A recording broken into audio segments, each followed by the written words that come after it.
Malam itu gelap tanpa bintang. Awan menggantung di langit Tres Corações, sebuah kota kecil di tenggara Brasil. Angin berhembus lembut, menyapu dedaunan yang berguguran di jalanan tanah merah. Rumah-rumah kayu berdiri rapuh, seakan siap runtuh diterpa hujan deras. Di salah satu rumah paling sederhana di ujung gang, terdengar jeritan kesakitan. Celeste Arantes, seorang wanita muda, sedang berjuang melahirkan anak pertamanya. Tidak ada rumah sakit, tidak ada bidan profesional. Hanya ada ibunya dan seorang tetangga yang membantu sadanya. Lalu, suara itu terdengar. Tangisan bayi, nyaring, penuh tenaga. Akhirnya, laki-laki, bisik Dondinho, ayah dari bayi itu. Air mata membasahi wajahnya yang kasar karena kerja keras. Ia mengangkat bayinya yang kecil dan rapuh ke pelukannya. Namanya Edson. Edson Arantes do Nascimento. Namun kebahagiaan itu bukan tanpa rasa takut. Mereka hidup dalam kemiskinan. Dondinho hanyalah seorang buruh. Kasar dan mantan pemain sepak bola lokal yang cedera sebelum sempat bersinar. Celeste, wanita tangguh, bekerja mencuci pakaian orang demi sesuap nasi. Mereka tinggal di rumah kayu reyot, dengan atap bocor dan lantai tanah. Hari ke hari berlalu. Edson tumbuh dengan tubuh kurus, tapi matanya berbinar. Sejak kecil, ia sudah menunjukkan ketertarikan yang tak biasa pada satu hal, sepak bola. Namun di lingkungan seperti itu, bola bukanlah mainan. Tak ada uang untuk membeli bola kulit. Maka Dondinho membuatkan bola dari kaos kaki bekas. Digulung, diikat tali, dan dilempar ke kaki kecil anaknya. "Belna, ini bola pertamamu." Mata kecil Edson menyala. Ia menggiring bola itu keluar rumah, ke jalanan tanah di antara ayam, batu, dan anak-anak tetangga yang sama miskinnya. Disitulah semuanya dimulai. Tiap sore, anak-anak kecil berlarian mengejar bola kaos kaki itu. Tanpa sepatu, kaki terluka oleh kerikil. Tapi tawa mereka menggelegar. Dalam tawa itulah lahir impian. Edson kecil, yang kemudian akrab dipanggil Dicho oleh keluarganya, bermain lebih cepat, lebih lincah, dan lebih cerdas daripada anak-anak lain. Namun hidup tak pernah mudah. Kadang mereka tak makan sehari penuh. Kadang hujan membuat rumah mereka kebanjiran. Kadang Dondinho pulang dengan wajah muram karena tak dapat kerja. Di balik kelaparan, ada cinta yang mengikat kuat. Dan di balik kesederhanaan, ada mimpi besar yang diam-diam tumbuh di hati anak kecil itu. Setiap malam sebelum tidur, Edson memeluk bola kaos kakinya seperti boneka. Ia menatap langit-langit rumah sambil berbisik pelan. "Aku ingin main untuk Brasil. Aku ingin jadi juara dunia." Ibunya tersenyum getir mendengar itu. "Jangan berharap terlalu tinggi. Nah, dunia ini tak adil bagi orang miskin," katanya pelan. Namun sang anak menjawab dengan tegas, "Justru karena kita miskin, Bu, aku harus bermimpi lebih besar." Malam itu, langit Tres Corações kembali gelap. Tapi di dada seorang anak kecil, telah menyala api yang tak bisa padam. Api mimpi yang akan menyalakan seluruh dunia kelak. Di tengah lorong-lorong sempit kota Bauru, tempat keluarga Edson pindah saat usianya 6 tahun, dunia anak-anak terasa lebih hidup. Mereka berlari tanpa alas kaki, tertawa di tengah debu, mengejar impian yang belum mereka mengerti. Tapi bagi Edson, permainan itu bukan sekadar tawa, itu latihan, itu perjuangan, itu hidup. Setiap pagi Celeste membangunkan Edson lebih awal. Ia harus membantu ibunya mencuci piring, menyapu halaman tetangga, atau mengantar pakaian cucian ke rumah-rumah kaya. Kadang ia iri pada anak-anak yang bisa langsung bermain bola. Tapi Edson tahu takdirnya tak semudah mereka. Ia harus bekerja lebih keras, lebih kuat, lebih gigih. Usai membantu ibunya, ia akan berlari ke lapangan tanah kosong di dekat rel kereta. Di sanalah ia dan teman-temannya bermain. Mereka tak punya bola, tapi itu tak menghentikan mereka. Mereka membuat bola dari kaos kaki, dibungkus kertas koran, diikat benang-benang bekas. Bola itu jelek, kecil, dan cepat rusak. Tapi bagi Edson, itu adalah harta karun. Dengan bola kaos kaki itu, ia berlatih dribble, menggocek teman-temannya satu persatu. Gerakannya lincah, cepat, dan seolah tak bisa disentuh. Ia menghindari batu, lubang, bahkan ayam yang berkeliaran di lapangan. Ia mencetak gol demi gol, dan anak-anak lain hanya bisa ternganga. "Dia bukan manusia," seru salah satu temannya. "Dia bola itu sendiri." Tapi Edson tak pernah sombong. Ia tertawa bersama mereka, menyemangati mereka, dan tetapi memanggil mereka kakak, walau lebih tua atau lebih lambat darinya. Dalam hatinya, ia hanya ingin satu hal, membuat ayah dan ibunya bangga. Suatu hari, ia mendengar kabar bahwa ada tim sepak bola junior akan dibentuk di sekolah. Tapi ada satu syarat, harus punya sepatu. Sepatu. Kata itu bagai batu yang menghantam dadanya. Ia tak pernah punya sepatu, bahkan sandal pun sering ia pakai sampai talinya putus. Ia pulang sambil menahan tangis, duduk di tangga rumahnya, menatap langit sore. "Ayah, kenapa aku harus miskin?" tanyanya lirih saat Dondinho duduk di sampingnya. Dondinho terdiam. Lalu ia meletakkan tangannya di bahu putranya. "Kita Kita miskin karena Tuhan sedang membentuk kekuatan dalam diri kita. Nah, sepatu bisa dibeli, tapi semangat itu tak bisa dibeli. Beberapa hari kemudian, Dondinho menjual satu-satunya jam tangannya, warisan dari ayahnya sendiri, demi membeli sepatu bekas untuk Edson. Ya, sepatu itu sudah rusak di beberapa sisi, tapi bagi Edson, itu semai. Dengan sepatu itu, ia ikut seleksi. Ratusan anak berkumpul, tapi pelatih langsung terdiam saat melihat seorang anak kurus dengan kulit legam menggiring bola dengan gerakan yang belum pernah ia lihat sebelumnya. Ia bukan sekadar menggiring, ia mauner dengan bola. Dalam waktu singkat, Edson masuk tim. Ia menjadi mesin gol. Tapi yang lebih penting, ia menjadi harapan. Kabar tentang bocah bola dari Bauru mulai menyebar. II bermain untuk tim lokal kecil, menyumbangkan gol demi gol. Penonton mulai menghafal wajah dan gerakannya. Orang-orang mulai membicarakan namanya di warung kopi. Dan saat itulah, ia diberi julukan yang akan mengubah segalanya, Pelé. Anehnya, ia sendiri tak suka nama itu. Ia merasa nama Pelé terdengar konyol. Teman-temannya memanggilnya begitu karena ia pernah menyebut nama kiper Vasco da Gama, Bile, dengan salah. Mereka menginjaknya dengan sebutan Pelé, dan sejak itu nama itu melekat. Aku bukan Pelé, namaku Edson, katanya suatu hari marah. Tapi julukan itu tetap melekat, dan dunia akhirnya mengenalnya bukan sebagai Edson, tapi Pelé, sebuah nama yang akan menggetarkan stadion-stadion dunia. Namun meski nama itu mulai dikenal, kehidupan mereka tetap berat.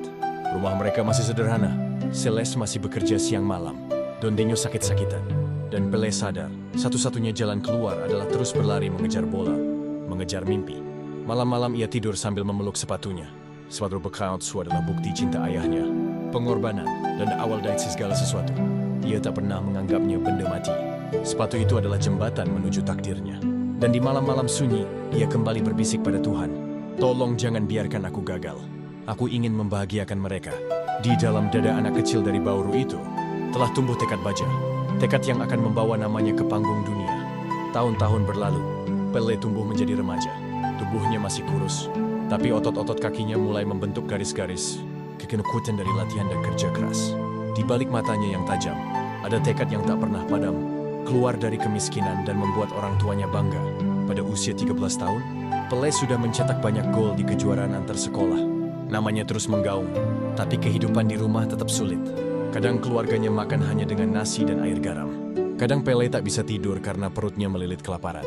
Tapi tak sekalipun ia mengeluh. Suatu sore yang panas, ketika Pelé bermain di lapangan sekolah, seorang pria tua berdiri di tepi lapangan. Pria itu bernama Waldemar de Brito, mantan pemain timnas Brasil yang kini menjadi pencari bakat. Ia datang bukan untuk mencari siapapun secara khusus, hanya ingin melihat. Tapi saat matanya menatap Pelé, waktu seakan berhenti. Setelah pertandingan usai, Waldemar menghampirinya. "Apa namamu, nak?" Edson.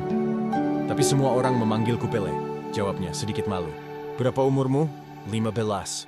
"Bagaimana jika kamu ikut aku ke Santos, klub besar? Ya, aku akan melatihmu. Aku percaya kamu bisa jadi pemain besar." Pelé tergiung. Keesokan harinya, dengan mata sembab, Celeste akhirnya mengangguk. Ia tahu ia tak bisa menahan impian anaknya selamanya. Dan dengan satu koper kecil, sepasang sepatu usang, serta harapan yang besar, Pelé berangkat ke Santos.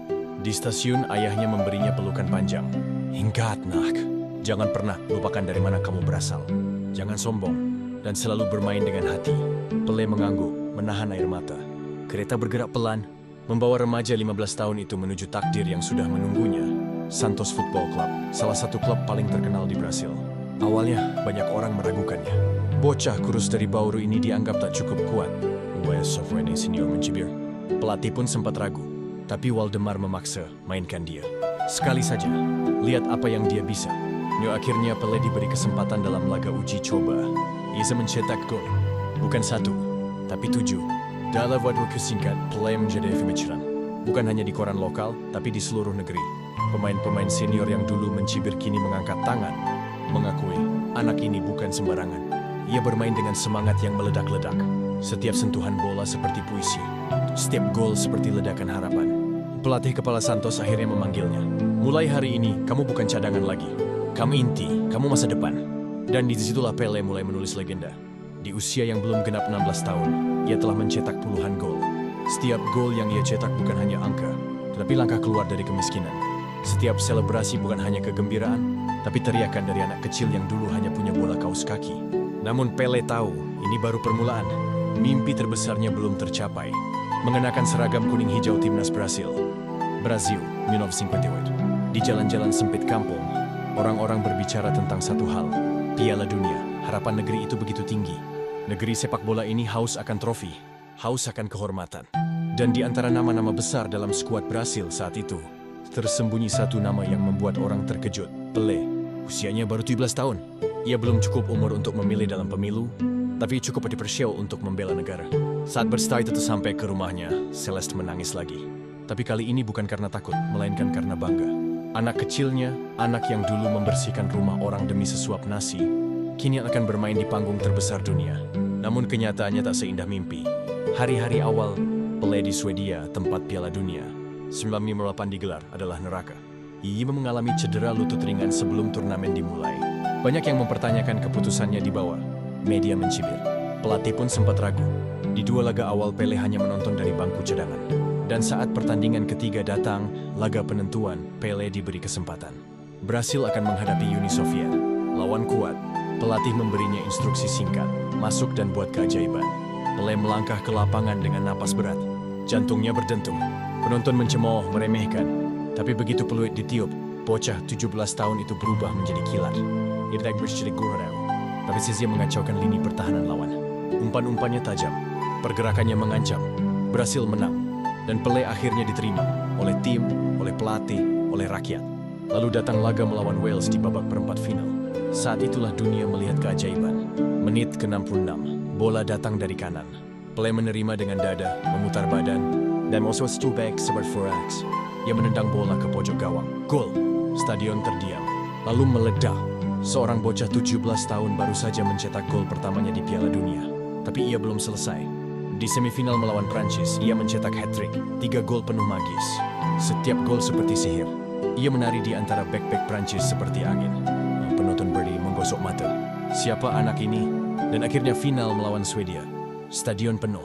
Dunia menonton. Brasil belum pernah menang Piala Dunia. Tapi pagi itu, saat berjalan menuju lapangan, Pelé tak gentar. Ia berlutut di ruang ganti, berdoa dalam diam. Tuhan, ini untuk ibuku. Ini untuk ayahku. Ini untuk semua anak yang pernah merasa tak berarti. Dan Pelé pun menggila. Gol pertamanya adalah puisi. Ia menerima bola, mengangkatnya melewati kepala bek, lalu menyambarnya sebelum jatuh ke tanah. Gol kedua lahir dari kecerdikan dan keberanian. 2 gol, final, Piala Dunia, di usia 17 tahun. Brasil menang 5-2. Tangis anak jalanan yang dulu tak punya sepatu. Tangis bocah yang pernah diejek karena hanya punya bola dari kaos kaki. Tangis dari hati yang kini diakui dunia. Ia menangis bukan karena menjadi juara dunia, tetapi karena akhirnya ia bisa memenuhi janjinya kepada ibunya. Pelé kembali ke Brasil sebagai pahlawan. Pesawat yang membawanya mendarat di Rio de Janeiro disambut ribuan orang. Bendera berkibar, teriakan "Euhei! Euhei Pelé!" menggema seperti simfoni kemenangan. Bocah 17 tahun dari Bauru itu kini menjadi raja. Seorang anak miskin yang pulang dengan mahkota emas. Presiden Brasil memberikan ucapan khusus.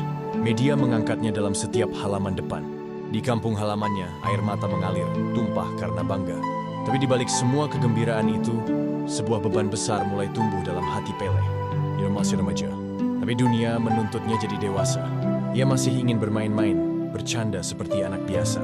Tapi kini, setiap langkahnya diawasi, setiap geraknya dikritik. Ia tak lagi bebas. Di tahun-tahun berikutnya, Pelé terus bermain untuk Santos. Ia mencetak gol demi gol, mencatatkan rekor demi rekor. Bersama klubnya, ia menaklukkan Amerika Selatan dan dunia. Ia membawa Santos menjuarai Copa Libertadores dan Piala Interkontinental. Ia diundang ke seluruh dunia, dari Eropa hingga Afrika, seperti duta besar tanpa jas. Tapi, di dalam dirinya, Pelé mulai merasa kosong. Setiap malam ia duduk di kamar hotel, sendirian. Ia menatap langit-langit dan bertanya pada dirinya sendiri, apakah sini yang aku mau? Apakah aku masih Pelé? Atau aku hanya milik semua orang sekarang? Dan ketika Piala Dunia 1992 tiba di Chile, harapan Brasil kembali berada di pundaknya. Igor tampil kewilang di pertandingan pertama. Tapi kemudian, sebuah cedera hamstring membuatnya tumbang. Ia duduk di pinggir lapangan dengan wajah penuh kecewa. Kali ini, ia hanya bisa menonton saat rekan-rekannya mengangkat trofi tanpa dirinya. Brasil tetap juara, tapi Pelé merasa kalah. Ia merasa tak berguna. Pada tahun 1996, Piala Dunia digelar di Inggris. Ini adalah turnamen yang kelam dalam kariernya. Brasil datang sebagai juara bertahan 2 kali. Tapi Pelé, sang harapan bangsa, disambut oleh tendangan keras permainan kasar, dan wasit yang seolah menutup mata. Ia dipukul, dijatuhkan, disakiti. Dalam satu pertandingan, ia terkapar dengan lutut bengkak dan rasa putus asa yang menyelimuti. Brasil pun tersingkir di fase grup. Dan Pelé mengumumkan, "Aku tak akan bermain di Piala Dunia lagi." Namun dalam kegelapan itulah cahaya muncul kembali. Suatu malam di tahun 1997, ia duduk di ruang tamu rumahnya. Televisi menayangkan tayangan ulang gol-golnya. Di sisinya duduk seorang anak kecil, anak kandungnya, yang tiba-tiba bertanya, "Ayah, kenapa ayah berhenti bermain di Piala Dunia?" "Ayah akan pahlawan." Pelé menatap anaknya. Mata kecil itu penuh kepercayaan. "Dan Vedan Nilsdan, aku bukan hanya milik Brasil. Bukan hanya milik dunia. Aku milik keluargaku. Aku milik anakku. Aku harus menunjukkan padanya bahwa ayah tidak menyerah." Malam kedua, Pelé mengambil keputusan penting. Ia makan kembali ke Piala Dunia, bukan untuk Brasil, tapi untuk dirinya sendiri, untuk anaknya, untuk martabatnya. Meksiko, Jerusalem. Pelé kembali. Dan kali ini anak ia bukan lagi remaja pemalu dari Bauru, atau pemuda bingung yang terbakar ekspektasi. Ia datang sebagai lelaki yang telah terluka. Pickpocket, dia memilih untuk berdiri sekali lagi. 4 tahun telah berlalu sejak ia bersumpah untuk tak lagi menginjak panggung Piala Dunia. Tapi janji itu ia patahkan bukan karena desakan publik, bukan karena tekanan politik, melainkan karena sebuah suara kecil dalam hati dan suara anaknya yang berkata, "Ayah, jangan menyerah." Di usia 29 tahun, banyak yang bilang Pelé sudah melewati masa emasnya. Tetapi dia dalam dirinya ada sesuatu yang baru, sebuah kedewasaan, sebuah keyakinan. "Aku tahu tak ingin membuktikan apa-apa. Aku hanya ingin mencintai permainan ini untuk terakhir kalinya," ada katanya pada rekan setimnya sebelum pertandingan pertama. Dan cinta itulah yang membuatnya terlihat seperti remaja kembali di lapangan. Brasil berada di grup 3 bersama Inggris, Rumania, dan Cekoslowakia. Dari pertandingan first, Pelé menunjukkan bahwa ia bukan datang untuk sekadar tampil. Ia datang untuk mengukir sejarah. Lolos laga lawan Cekoslowakia, ia mencetak 2 gol. Gol pertama lagi seri sundulan tajam, dan gol kedua dari tembakan akurat di luar kotak penalti. Ia berlari dari sudut lapangan, mengangkat tangan ke langit, dan di balik sorot kamera, ia berdoa dalam diam, seperti saat berusia 17 tahun dulu. Tapi puncak magis Pelé tak hanya di gol. Ia menciptakan hampir gol paling indah yang tak pernah tercipta. Saat melawan Uruguay, ia membiarkan bola melewati kiper tanpa menyentuhnya, dan mencoba menendang bola ke gawang yang kosong. Sayangnya, bola melebar, tapi di dunia berdiri dan bertepuk tangan. Bahkan saat gagal, Pelé tetap menciptakan keajaiban. Final Piala Dunia Neverkup, Brasil versus Italia. 2 negara besar, 2 kekuatan besar, tapi hanya satu raja. Di Stadion Azteca, lebih dari 100.000 orang berkumpul. Jutaan lainnya menonton dari layar hitam putih di seluruh dunia. Tapi di dalam ruang ganti, Pelé tak bicara tentang kemenangan. Ia bicara tentang cinta. Bermainlah dengan hati, bukan untuk membuktikan siapa yang terbaik, tapi karena kita mencintai permainan ini. Peluit dibunyikan, dan Pelé pun memimpin Brasil dengan cara yang hanya bisa dilakukan oleh seorang legenda. Brasil menang 4-1. Pelé mengangkat tangannya tinggi-tinggi. Ia tak menangis kali ini karena hatinya sudah terlalu penuh untuk ditumpahkan. Ia menjadi satu-satunya pemain dalam sejarah yang memenangkan 3 Piala Dunia. Tapi lebih dari itu, ia memenangkan kembali dirinya sendiri. Setelah pertandingan usai, Pelé berdiri sendirian di tengah lapangan. Sorak-sorai masih bergema, tapi ia memejamkan mata lalu berbisik, "Ini untukmu, ayah. Ini untukmu, ibu. Dan ini untuk anakku." Segera si tahu, tugasnya telah selesai. Ia bukan hanya juara dunia. Ia semedagalap simbol harapan. Bukti hidup bahwa anak dari keluarga miskin, dari lorong kecil kota kecil, bisa bangkit dan menaklukkan dunia jika ia bermain dengan hati. 1971, Pelé mengumumkan pensiun dari tim nasional Brasil. Saat itu, jutaan orang menangis. Ia masih bermain untuk Santos beberapa tahun kemudian, dan sempat mengakhiri karirnya di Amerika Serikat bersama New York Cosmos. Di sana, stadion yang biasanya setengah kosong kini penuh. Bahkan orang-orang yang tak paham sepak bola datang karena mereka tahu Pelé bukan sekadar atlet. Ia adalah kewajiban yang beretalan. Tapi ketika semua lampu sorot padam, ketika stadion tak lagi bersorak, dan suatu sepak bola digantungkan untuk terakhir kalinya, apa yang tersisa? Itulah pertanyaan yang menghantui Pelé. Setelah pensiun, Pelé memasuki dunia baru. Dunia yang tak memberinya bola, tapi memberinya mikrofon, kamera, dan tanggung jawab sebagai simbol global. Ia jadi duta UNICEF, ikut kampanye melawan kemiskinan, melawan rasisme, mendukung pendidikan. Namun di balik senyum yang selalu ia tunjukkan di depan kamera, Pelé tetap manusia. Ia menghadapi badai kehidupan, perceraian, rumor-rumor yang mengguncang nama baiknya, bisnis yang gagal, dan masa-masa kesehatan yang melemah. Ia menjalani operasi, berkali-kali keluar masuk rumah sakit. Tapi tak sekalipun ia tampil mengeluh di depan publik. Orang mengenalku sebagai Pele, sang pemain bola. Lebih aku juga Edson, dan Edson belajar untuk menerima hidup, baik atau buruk, katanya dalam sebuah wawancara. Namun warisan sejati Pele bukan hanya gol atau trofi. Warisannya hidup di mata jutaan anak yang bermain bola tanpa alas kaki di jalanan Brasil, di Afrika, di Asia, dimanapun. Karena mereka tahu, jika Pele bisa, maka mereka juga bisa. Ia menjadi simbol bahwa kemiskinan bukan akhir tapi awal. Bahwa luka masa kecil bisa menjadi pelindung, bukan penghalang. Bahwa satu orang dengan cinta, kerja keras, dan iman bisa mengubah dunia. Desember 29, 2022. Dunia menangis. Kabar duka menyebar cepat. Pele wafat di usia 82 tahun setelah berjuang melawan kanker usus besar. Brasil berkabung, dunia berhenti sejenak. Presiden, atlet, seniman, hingga anak-anak biasa, semua menuliskan ucapan duka. Stadion-stadion menyalakan cahaya. Nama Pele diteriakan di berbagai sudut dunia, bukan karena ia pergi, tapi karena ia tak pernah benar-benar pergi, karena keajaiban tak pernah mati. Dan saat peti jenazahnya dibawa melewati Stadion Villa Belmiro, tempat di mana segalanya dimulai, jutaan orang menangis. Tapi seorang anak kecil di pinggir jalan, dengan bola di tangan dan air mata di pipi, berkata pada ibunya, "Ibu, suatu hari aku ingin jadi seperti Pele." Ibunya tersenyum dan menjawab, "Kau tak harus jadi dia, sana. Kau hanya perlu bermain dengan hati." Seperti yang Pele ajarkan, Pele telah pergi. Tapi ia meninggalkan lebih dari sekadar rekor. Ia meninggalkan warisan cinta, keberanian, dan harapan. Ia bukan hanya raja sepak bola. Ia adalah anak kecil dari Bauru yang menolak menyerah. Ia adalah keajaiban yang beretalan. Ia adalah Pele, dan kisahnya akan hidup selamanya.